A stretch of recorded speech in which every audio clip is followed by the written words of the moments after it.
नमस्कार, आपण पाहत आहात धुमाकूळ महाराष्ट्र न्यूज, आवाज जनतेचा। आजेगाव येथील अभिमानास्पद यशाची बातमी। आजेगाव येथील श्रीमती गीतांजली रामराव देशमुख यांनी आदिवासी विकास आयुक्तालय महाराष्ट्र राज्य नाशिक यांच्या वतीने घेण्यात आलेल्या स्पर्धा परीक्षेत घवघवीत यश संपादन केलंय।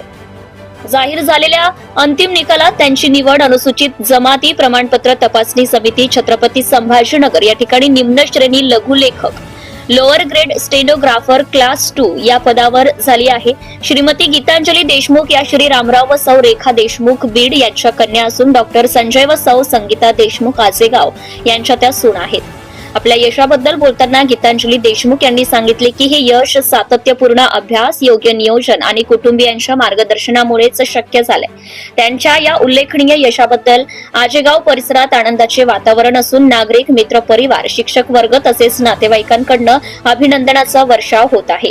ग्रामीण भागातील तरुण तरुणींसाठी हे यश नक्कीच प्रेरणादायी ठरत आहे। हिंगोली जिल्हा प्रतिनिधी प्रदीप वाघ, आजेगावकर, 9049697829। आपल्या परिसरातील ताज्या आणि महत्त्वाच्या बातम्या पाहण्यासाठी आजच आपल्या धुमाकूळ महाराष्ट्र न्यूजला YouTube वर सबस्क्राइब करा आणि बेल आयकॉन प्रेस करा।